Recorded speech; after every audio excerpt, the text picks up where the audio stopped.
On a frozen Vermont morning, a retired Navy SEAL named Daniel Cole followed his loyal German Shepherd Ranger into a ravine no one in Cedar Ridge had dared enter for 50 years.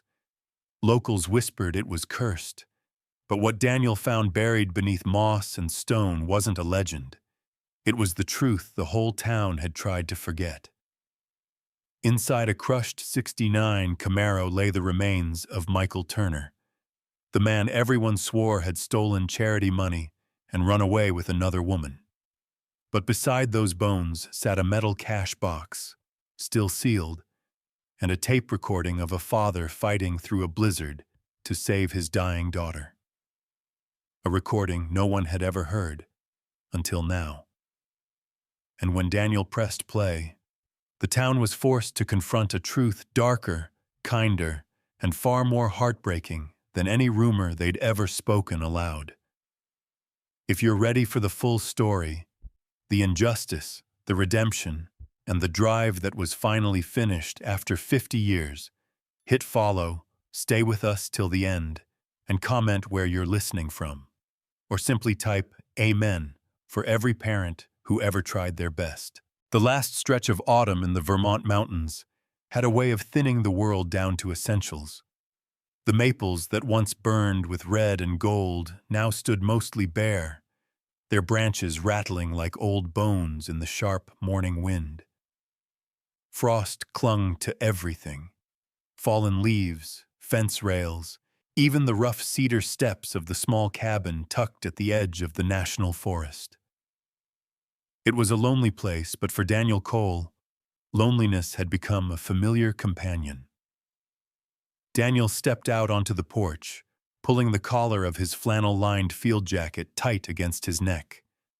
At 53, he carried the physical weight of a man who had spent most of his life fighting battles no one back home ever fully understood.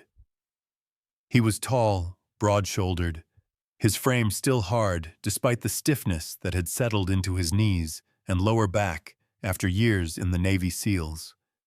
His face was strong but weathered, the kind of face that looked carved rather than grown, with deep creases at the corners of his eyes and a square jaw dusted with 2-day stubble.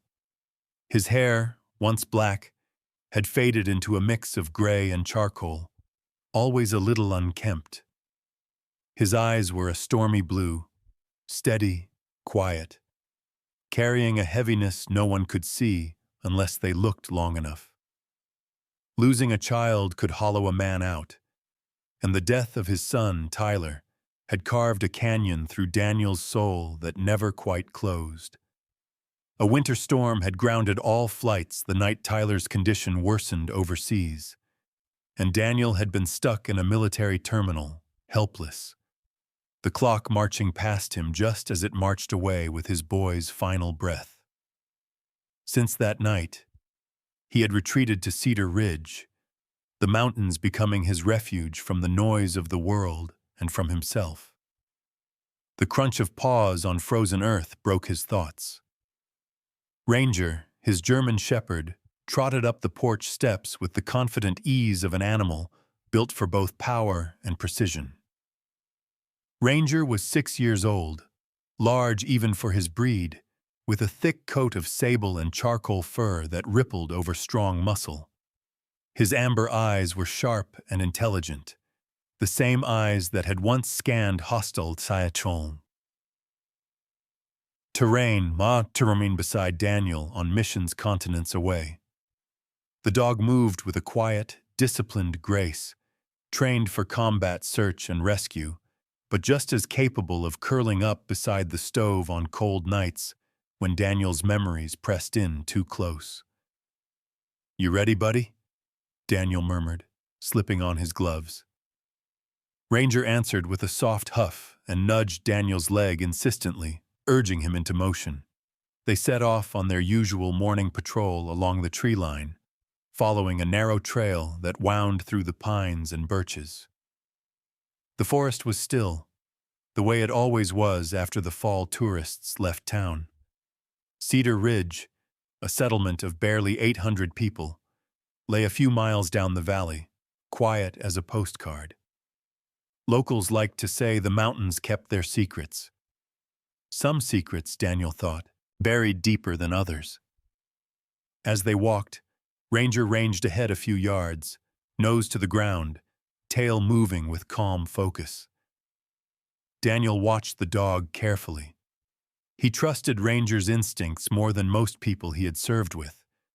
The dog had saved his life twice overseas, once dragging him behind cover after an explosion, once alerting him to a sniper's position with a low, warning growl. Ranger didn't make noise unless something was wrong, which was why Daniel slowed when the dog suddenly froze. Ranger's head lifted, ears snapping forward. The fur along his spine rose in a stiff ridge. The dog released a low, throaty rumble, not aggressive but alert, tense. Daniel felt the change like a current running through the ground beneath him. "What is it?" he whispered, scanning the trees. Ranger didn't look back. Instead, he stepped off the familiar path and onto a narrow, overgrown trail Daniel had never bothered with, a trail leading toward Widow's Gulch, a steep, jagged ravine known mostly in local folklore.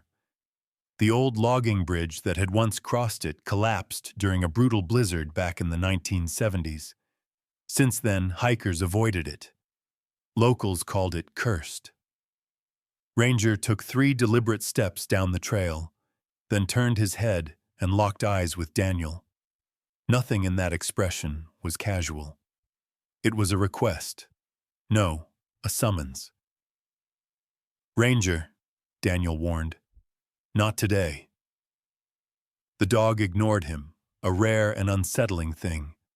Ranger gave a sharp, whining bark, insistent, almost pleading, then turned and bounded down the slope. "Damn it," Daniel muttered, following. The descent was brutal. The soil was loose, the rocks slick with frost. Daniel had to brace himself on low branches and exposed roots, and twice his boots slid out from under him on the steep incline. Ranger navigated the terrain like he'd spent his whole life in these woods, stopping every few yards to make sure Daniel kept up. Breathless and sweating despite the cold, Daniel finally reached a narrow ledge overlooking the bottom of the gulch. Sunlight barely touched the ravine floor. It lay in shadow, cloaked in a cold that felt older than winter itself. Ranger waited on the ledge, tail stiff, gaze fixed on a massive, irregular shape lodged against the rocks below. At first, Daniel thought it was a boulder, but as he squinted, he noticed sharp lines beneath the moss and fallen branches, edges too clean to be natural, a long horizontal form, a metal form. His pulse kicked into his throat. "Is that—" he began, but Ranger was already descending the final slope. Daniel followed carefully, boots skidding on loose shale until he reached the bottom, his breath fogging in the chilled air. Up close, the shape came into focus. A Chevrolet Camaro, late 1960s model, buried under decades of leaves, bark, and moss. The forest had tried to swallow it whole, but the car's front end still jutted out, its cracked chrome bumper rusted but recognizable. Daniel stepped closer, his hands tingling with the cold and with something far more unsettling. He brushed aside a thick layer of damp leaves caked on the driver's side window. Beneath the grime, a faint silhouette emerged. Something slumped forward over the steering wheel. His stomach tightened. He wiped harder, clearing enough of the glass to see what lay inside. A skeleton sat in the driver's seat, held upright by a tattered seatbelt. The bones were weathered but intact. The ribs caved slightly inward. The skull tilted toward the windshield, as if staring out into the darkness, even in death. On the wrist of the bony left arm, an old wristwatch clung stubbornly to the remnants of a sleeve. Its face was cracked, frozen forever at 11:58 p.m. Christmas Eve, 1975. Daniel drew back slowly, the truth hitting him with a force he hadn't expected. Cedar Ridge had its share of small-town legends, but none older or more venomous than the story of Michael Turner, the man accused of stealing a hospital charity fund and vanishing into the storm with his mistress. For 50 years, the town had cursed his name, but Turner hadn't made it far. He hadn't made it anywhere. He had died right here, 5 miles from home. Behind Daniel, Ranger settled onto his haunches beside the Camaro, pressing close to the metal as if guarding something sacred. The dog released a soft, mournful whine and lowered his head. Daniel felt the familiar tightening in his chest, the same heaviness he had felt in the terminal the night he learned Tyler was gone. The helplessness of a man too late to save someone who mattered. "Looks like we've got a mission again," he whispered. Ranger thumped his tail once, solemn and steady, and in that shadowed ravine, with the past lying inches away beneath the glass, Daniel Cole knew this was only the beginning. The wind funneled through Widow's Gulch like a whisper rising from the past as Daniel stood beside the Camaro, the weight of discovery settling over him like fresh snow.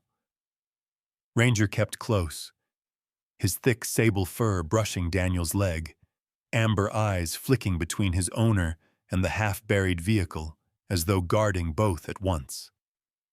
The ravine was silent, except for the scrape of Daniel's gloves against metal as he forced the rusted door hinge. When it finally gave way, with a groan that sounded almost like protest, a stiff gust rolled out, carrying the stale scent of wet fabric, mildew, and 50 winters of forgotten time. Daniel stepped carefully, leaning inside the Camaro without disturbing the skeletal remains. The interior was a graveyard of decayed upholstery and shattered glass. The dashboard had split with age, the once vibrant red vinyl now dulled to a muddy brown.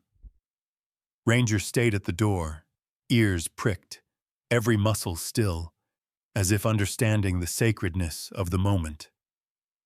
Daniel's flashlight revealed fragments of a life paused mid-breath, a thermos lying on its side, a child's mitten faded to gray, a broken keychain shaped like a baseball glove. He reached down, brushing away a cluster of brittle leaves near the driver's seat. Something metallic glinted beneath. Daniel crouched, tugged, and pulled out a steel cash box, its corners dented but still locked. The moment he lifted it, a memory stabbed through him. Airport floors, a storm howling outside, the helplessness of waiting while the world stole hours he didn't have. He swallowed hard. "Easy," he muttered to himself and worked the latch. It snapped open, revealing stacks of old bills wrapped in bank straps marked Cedar Ridge Community Bank. Not a dollar missing. Daniel exhaled sharply. So he never ran. The air felt heavier. Even Ranger bowed his head. Digging deeper below the seat, Daniel found a worn, leather-bound notebook, its edges curled, its spine softened by use. A rubber band held it shut, decayed and fragile. He eased it off and flipped open the first page. Michael Turner, December 1975, written in steady, tidy handwriting. The next item caught his eye. A hospital letter, folded crisply, protected inside a plastic sleeve now clouded with age. He held it up to the light slicing through the ravine. The letterhead read, Burlington Children's Medical Center. The wording was blunt, clinical, cold. It stated that the hospital required the full payment for a cardiac surgery scheduled for a little girl named Emily Turner to take place early morning on Christmas Day. If payment did not arrive in time, her slot would be forfeited. Daniel felt his throat tighten. Emily would be in her 50s today, if she had survived long enough for that to matter. He read on, letting his eyes travel across each looping stroke of ink in Michael's journal.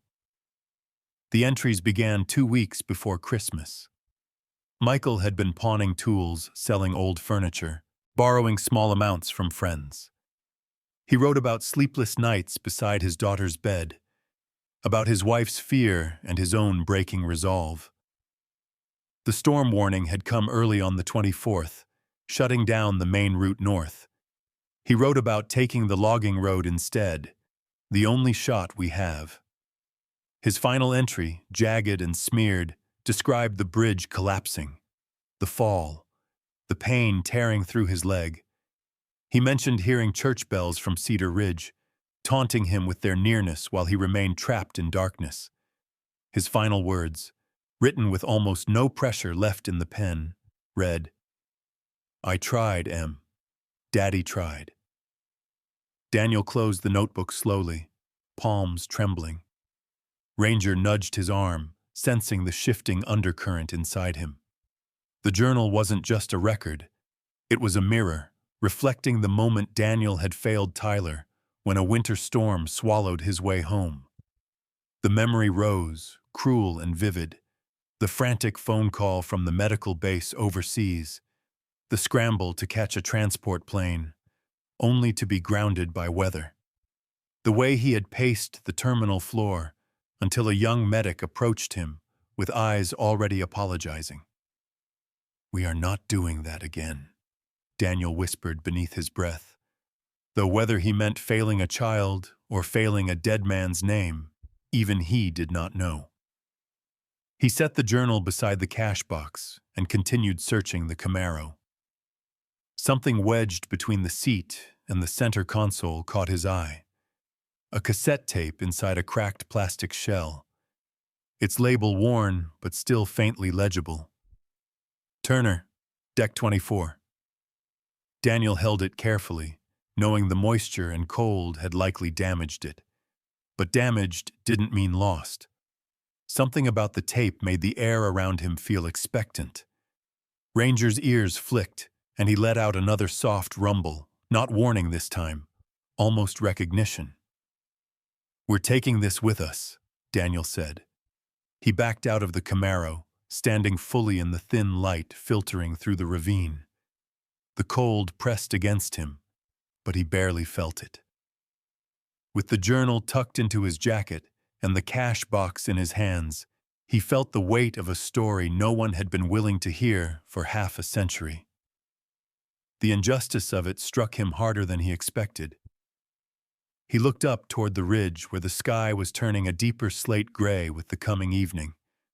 Climbing up the slope would be grueling, especially with the artifacts he carried. But staying wasn't an option. He needed tools, dry air, a functioning tape player.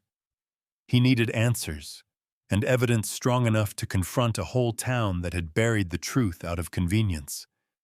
But before they could leave, Ranger stiffened again. Daniel followed the dog's line of sight.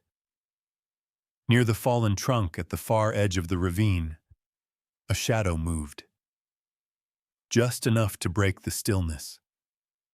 A figure stood partially hidden among the trees, the fading light catching the outline of a person, a woman by her silhouette, wrapped in a long coat, hair blown wild by the wind.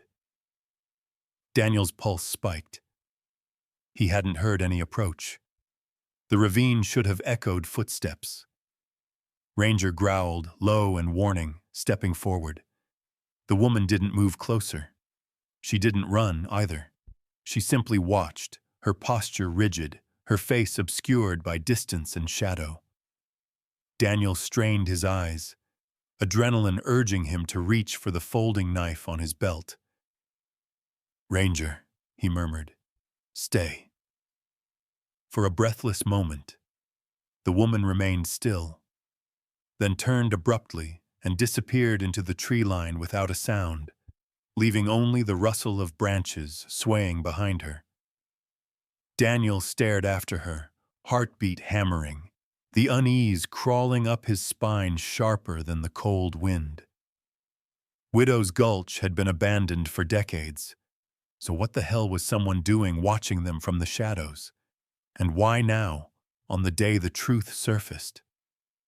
Ranger pressed close to him again, gaze fixed on the tree line like he expected the figure to return. Daniel tightened his grip on the cash box, his other hand brushing the tape in his pocket. The past had woken up today, and now, apparently, someone else knew it too. "Come on," he whispered to Ranger, eyes still scanning the darkening woods. "We're not alone out here." They began the slow climb out of the gulch as the sky darkened above them, and the unanswered questions pressed in like the rising night. Daniel barely slept that night. Even back at his cabin, with Ranger curled close to the wood stove and the journal and cassette placed carefully on the table, the image of the mysterious woman watching them from the ravine clung to his thoughts like fog. He replayed the scene in his mind, her stillness, her silence, the way she vanished as if she had never been there. Whoever she was, she had known exactly where to stand, exactly how to disappear. But he shoved the unease aside. He had something more urgent to do at first light. By morning, a brittle frost lay across the clearing, whitening the grass and the old split-rail fence.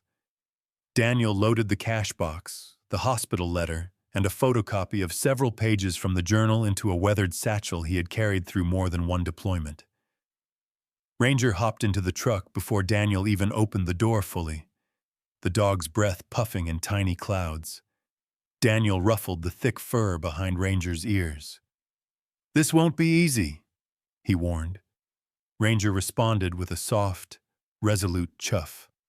The drive to Emily Turner's property was short but steep, winding along the outskirts of Cedar Ridge.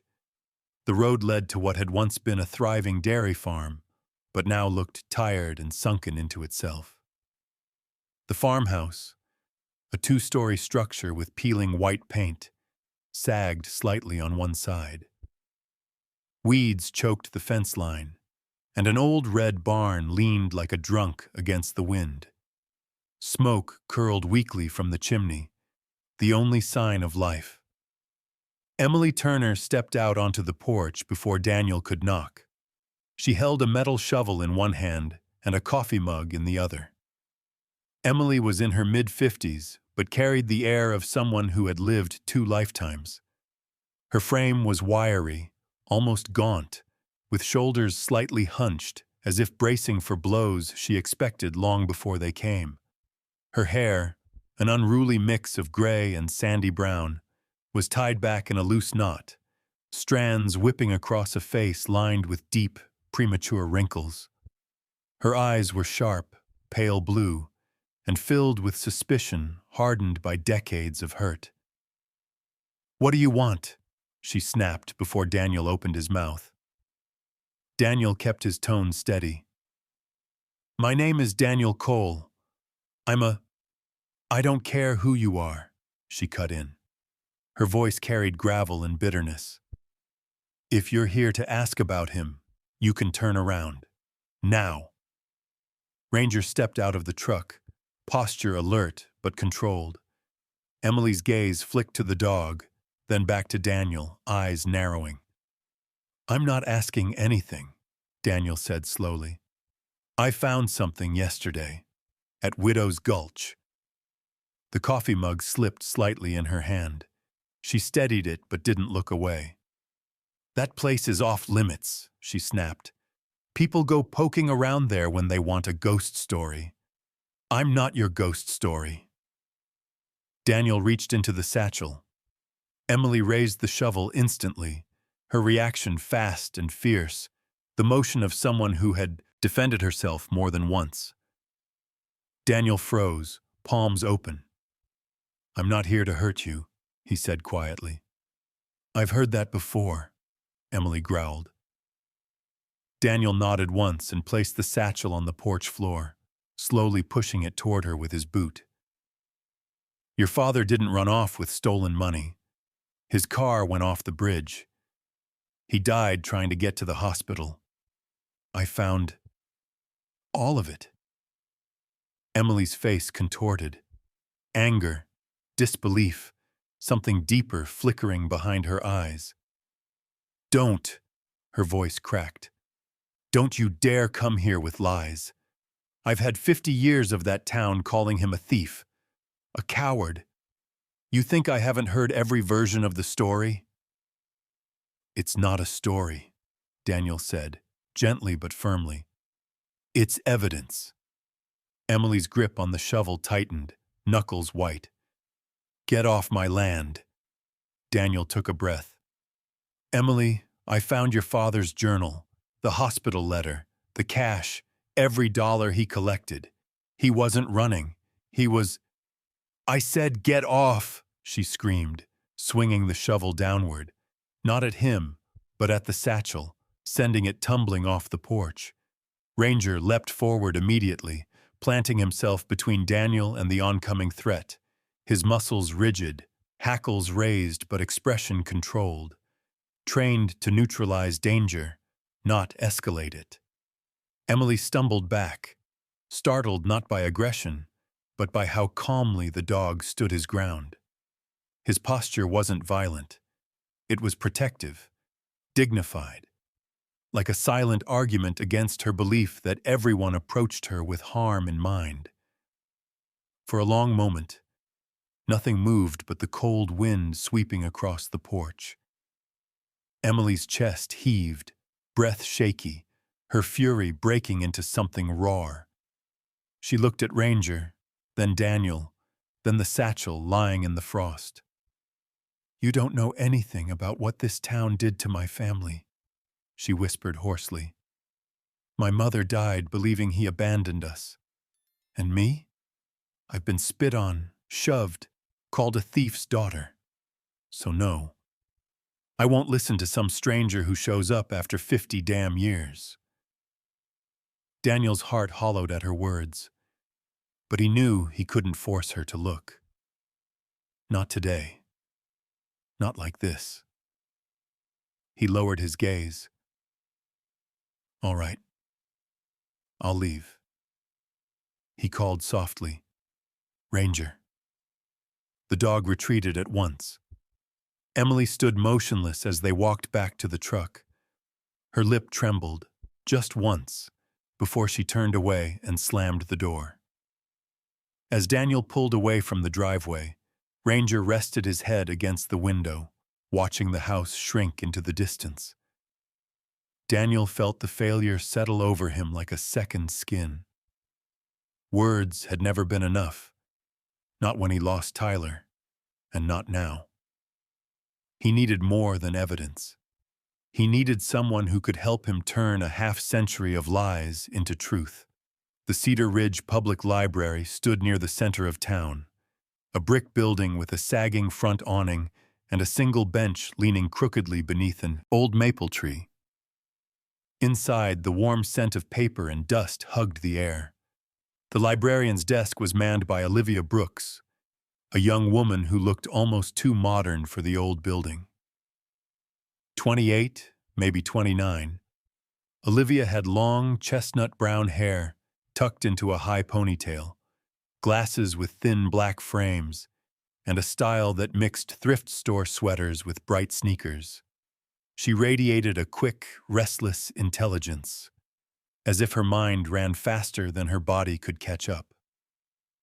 "What can I help you find?" she asked, pushing her glasses higher on her nose. Her voice was friendly, but carried a curious edge. Daniel pulled a chair over. Old case files, newspaper archives, specifically about Michael Turner. Olivia's eyebrows arched. Trying to dig into the town's favorite scandal? Most folks don't touch that one. I found his car, Daniel replied simply. Olivia stopped typing. What? Daniel waited. She blinked again. No, wait. You're serious. She leaned forward, eyes widening with a mix of fascination and outrage. If you actually found it, that means the entire case might be garbage. The town crucified that man. Ranger, lying at Daniel's feet, lifted his head when Olivia approached. She smiled at him and stretched out a cautious hand. Hi, handsome.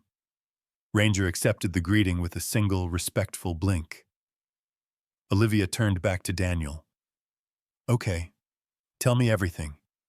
Start from Widow's Gulch. Daniel recounted the events carefully, watching Olivia's face shift from disbelief to determination. She typed rapidly, pulling up marriage certificates, archived newspapers, old police notes. Look at this, she said, swiveling the monitor toward him. Karen Miller, the supposed mistress, married a guy in Ohio in 1974. She wasn't anywhere near Vermont. She clicked again. And the sheriff's department barely investigated. They blamed the storm and called it closed. She shook her head. This is sloppy and unfair. Daniel nodded. I need help. Someone who knows how to get the truth heard. Olivia leaned back, arms crossed. You just found the right person. She smirked. I run a small true crime podcast. Local stuff only. It's not big, but people here listen. If we do this right, the whole town will hear the real story. Her fingers tapped the desk, fast, excited. But first, we need to get that cassette working. It could blow everything open.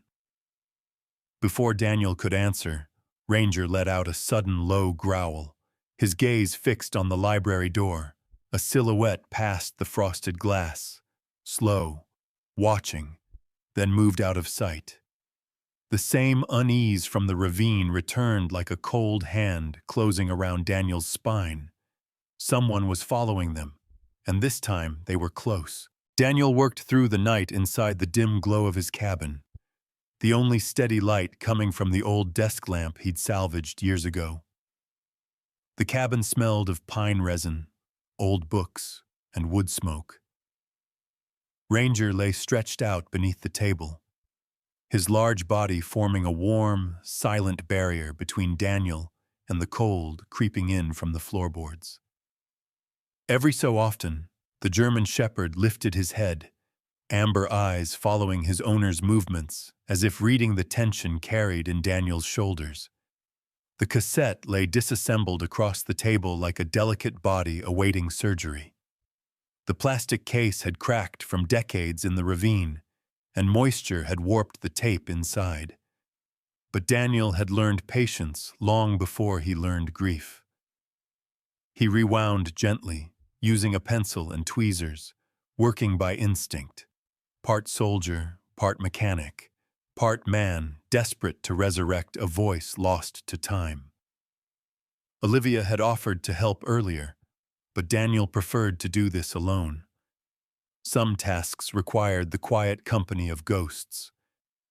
When he finally clicked the cassette back into the old portable player, he hesitated. Ranger felt it and raised his head fully, ears pricked. All right, Daniel whispered, more to himself than the dog. Let's hear him. He pressed play. Static filled the room first, thin, abrasive, like distant rain tapping on broken glass. Then, slowly, the static parted, and another sound slipped through, the low growl of an engine straining against wind. In the background, something whistled sharply, the unmistakable scream of a winter storm. A man's breathing came next, labored, uneven, but steady. Then a voice. Emily, we're almost there, sweetheart. The voice was weary but warm, the kind of voice belonging to a father who had stayed up too many nights beside a hospital bed. Daniel felt the air leave his lungs. Michael Turner spoke in fragmented pieces, describing the money bags beside him, describing the bridge he prayed would still be intact, describing how Emily had looked that morning, how her tiny hand barely wrapped around his thumb. He muttered about beating the storm, about prayers whispered to a God he hoped still listened. At one point, he hummed softly, an old lullaby, broken by the sound of tires skidding over ice. Then came the snap. The recording jolted, a crack like a gunshot, followed by the roar of the car plunging downward. Metal twisted, glass shattered. Michael cried out, once, then silence, except for the wind. After nearly half a minute, Michael's voice reemerged, hoarse, faint, each word drenched in pain. "Tell Louise, I didn't run. Tell Em, Daddy tried." The tape ended with a final exhale that made Ranger stand abruptly and lean his head against Daniel's leg. Daniel shut the player off. The silence after the tape was louder than the storm inside it. Olivia Brooks arrived just after dawn, bursting into the cabin with cheeks reddened from the cold and her heavy canvas coat dusted with frost. She carried her energy like a small weather system, restless, purposeful. "You got it working?" she asked breathlessly, pushing her glasses up her nose. Daniel nodded. "You need to hear it." Olivia took a seat, pulling her ponytail over her shoulder. She looked young, but the intensity in her brown eyes belonged to someone who had already carved her place in the world with sharpened conviction. When the recording played for her, Olivia's posture slowly changed, from curious to stunned to furious. By the time the tape ended, she pressed a fist to her mouth, blinking rapidly. "That town destroyed him," she whispered, "and they destroyed Emily along with him." Daniel packed the cash box, the letter, the journal, and the cassette into his satchel. "We're taking this to the sheriff." Olivia exhaled sharply. "Good, because he's got a lot to answer for." The Cedar Ridge Sheriff's Office sat near the town square, a squat brick building with a metal roof and a flagpole that creaked in the winter wind. Sheriff Grant Miller met them at the door. He was a man in his early 60s, thick-set with broad shoulders and a jaw built from the same granite as the mountains around them.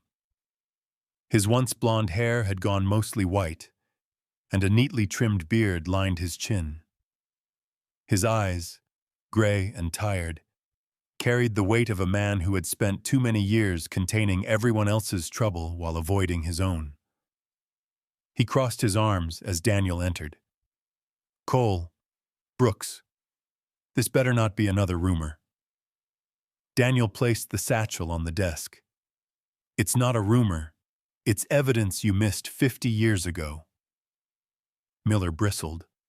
"Watch your tone." "You watch this," Olivia shot back, her tone sharp as flint. She set the cassette player on the desk. Sheriff Miller's gaze flickered uneasily. "What is that?" "The truth," she answered. Daniel pressed play again. At first, Miller looked bored, then confused, then alarmed. By the time Michael Turner's final words filled the room, "Daddy tried," Miller's face had drained of color. He lowered himself into his chair as though the weight of the truth had finally found him. "My father was the sheriff back then," he murmured. He told the town Turner vanished in the storm, that he stole the money, that he'd never be found." Olivia stepped forward, voice steady. "You're the sheriff now, so what are you going to do about it?" Miller rubbed his forehead. "I can't undo what was done." "But you can stop it from continuing," Daniel replied. The sheriff looked at the cash box, every dollar unspent, at the hospital letter, at the journal, at Ranger, who stood silently at Daniel's side, eyes fixed on him like a living verdict.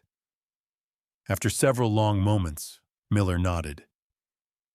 We're taking this public. All of it. A town hall meeting tonight. I'll issue the statement myself. Olivia crossed her arms. And the apology? Miller exhaled deeply. Yes, the apology. The town hall was packed by evening. Weathered farmers, retirees in thick coats, parents with children, faces Daniel had passed on the street, but never truly seen. A hush settled over the room when Sheriff Miller stepped up to the podium. His voice shook slightly as he spoke. We wronged Michael Turner. We wronged his family. And we wronged this town by letting a lie fester for 50 years. Gasps rippled through the crowd as Daniel played the tape once more. Many covered their mouths, some wiped tears, others bowed their heads, ashamed. Ranger sat at Daniel's feet, posture dignified, eyes fixed on the crowd with quiet judgment. As the recording ended, a sudden commotion stirred near the back of the hall. People parted, startled, murmuring. Daniel turned, heart jolting. Emily Turner was standing in the entrance, her face pale, her hands trembling, her eyes locked on Daniel with a storm of emotion he couldn't decipher. But behind her, half hidden, stood the same mysterious woman from the ravine. The morning of Michael Turner's funeral broke cold and clear, the kind of crisp Vermont winter day where breath turned to vapor the moment it left your lips. The mountains surrounding Cedar Ridge stood solemn and unmoving, watching over the small town the way they must have when Michael first disappeared. Daniel arrived early with Ranger, who walked beside him with calm dignity, his thick sable fur catching the pale morning sun. The cemetery lay on a gentle hill overlooking the valley, marked with weathered stones and tall pines that whispered whenever the wind passed through. Workers had already placed Michael's casket, simple oak, modest, respectful, beside the grave of Louise Turner, his wife. Louise's headstone was a small gray slab, worn around the edges, the lettering softened by decades of storms. Someone had brushed away the snow from its surface, revealing her name in full. Daniel wondered if Emily had done it, perhaps in the quiet hours before dawn. People began to gather slowly. At first, only a few. An elderly couple whose stiff posture suggested regret more than grief. A handful of local veterans standing in a loose formation, most of them older men with thick coats and medals gleaming faintly beneath wool scarves. Among them was Paul Henderson, a retired Marine in his 70s with a barrel chest and a weather-beaten face framed by a snowy white beard. Paul had always been known as gruff but fair, a man whose worldview had been shaped by 2 tours in Vietnam and a lifetime of hard winters. He gave Daniel a nod, firm, respectful. Ranger sniffed his glove and seemed satisfied. Sheriff Grant Miller arrived next, his sheriff's jacket zipped tight, the brim of his hat casting a somber shadow across his face. He carried himself with the heavy gait of a man who had spent the night confronting his father's legacy and the cost of silence. His shoulders, broad and normally imposing, seemed to slump with the weight of apology. Olivia Brooks was right behind him, bundled in a long green coat and colorful knit scarf. She looked younger than ever in the winter light, her cheeks flushed pink and her ponytail streaming behind her like a banner. In her hands she carried a portable recorder and a small tripod, ready to document what she called a moment of historical correction. Even now her eyes were bright with conviction, the kind of righteous fire that made Daniel quietly grateful she had entered this story at all. Then Emily arrived. She walked slowly, supported by no one, though her steps were careful and stiff. She wore a black wool coat several sizes too large, as though it belonged to someone she once loved. Her hair, unbrushed but tied loosely, framed a face transformed, not by peace but by truth. For the first time she walked with her head lifted, not bowed. In her arms she carried a folded American flag, the same flag resting on her father's casket. Daniel stepped toward her, but she lifted a hand, slightly, not stopping him, only steadying herself. "Thank you," she whispered, "for bringing him home." Daniel nodded. Ranger brushed his head gently against her knee, a small gesture that made her exhale shakily. The ceremony began with a short prayer from Pastor Raymond Harris, a thin, gray-haired man in his mid-60s with gentle eyes and a soft voice. He was a wiry figure, with narrow shoulders and hands that trembled slightly as he held his worn leather Bible. Harris had served Cedar Ridge for nearly 40 years, known for kindness more than charisma, and his presence lent a quiet dignity to the moment. After the prayer, Sheriff Miller stepped forward. His voice cracked once, but he steadied himself. "We failed you, Michael Turner," he said, projecting across the hill. "We failed your wife, and we failed your daughter. Today, we acknowledge what we should have acknowledged 50 years ago, that you died a father trying to save his child, not a man running from his life." He turned to Emily, who stood rigid, eyes shimmering. "No apology can make up for the years stolen from you," he continued.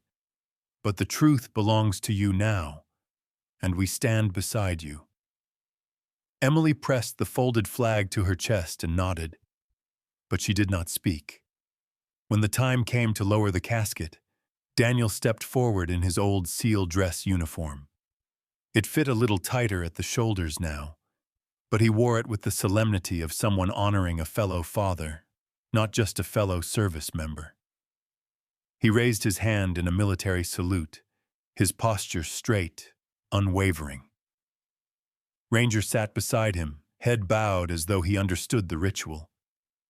Olivia pressed the button on her recorder, the red light blinking as she captured the exact moment Cedar Ridge finally admitted the truth.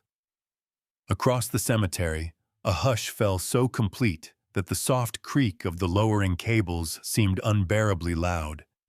Then Daniel pressed play on the cassette recorder. Michael Turner's voice, faint, cracked, exhausted, filled the air.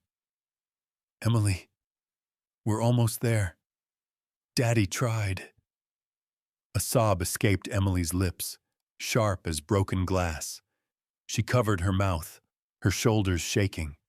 Several townspeople lowered their heads, some openly crying, others stiff with remorse.